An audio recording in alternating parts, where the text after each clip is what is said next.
একটা কথা বলেছেন না যে চেঞ্জ করতে সময় লাগবে, তৃণমূলকে ইঙ্গিত করে বলেছেন। আরে ভাই, বিএনপির শীর্ষ নেতাদের আগে চেঞ্জ করেন। বিএনপির শীর্ষ নেতাদের কোনো একটা স্টেপে কি মনে হচ্ছে তারা পরিবর্তন হয়েছেন? বিসিবির মতো একটা জায়গায় আপনি স্থায়ী কমিটির 3 জন পুত্রকে বসিয়ে দিয়েছেন। নেপালে আন্দোলন হলো, আমরা কথায় কথা নেপালের উদাহরণ দিতে পছন্দ করি।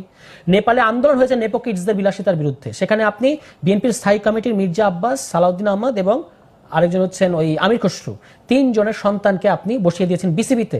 আবার ববি হাজ্জাজের স্ত্রীকে দিয়েছেন একটা বিসিবির একটা কমিটিতে, এরকম 4 জনকে দিয়ে দিয়েছেন। আবার বলেছেন এই অ্যাডহক কমিটির মেম্বাররা বিসিবি নির্বাচন করতে পারবে। তাহলে এটা কি হচ্ছে, কি করতেছে? মানে আপনি বিসিবিকেও ছাড়বেন না। একটা জিনিস বিএনপি হিট করতে খুব ভুল হচ্ছে, ক্রিকেট বাংলাদেশের জেনজি এবং জেন আলফা তাদেরকে বলা হয়, কোটি কোটি তরুণ এই ক্রিকেটের দিকে তাকিয়ে থাকে। সেখানে যখন আপনি করলেন, আপনি আপনার দিকে অহেতুক কারণে স্পটলাইটটা আনলেন। আগে আপনি যেটা করছিলেন সেটা আমাদের কাছে এক্সপোজড হচ্ছিল, কিন্তু যারা সারাক্ষণ রাজনীতি চিন্তা করে না ওই তরুণরা কিন্তু দেখলো যে আপনি বিসিবির মতো একটা প্রতিষ্ঠান দখলদারিত্ব থেকে ছাড়ছেন না।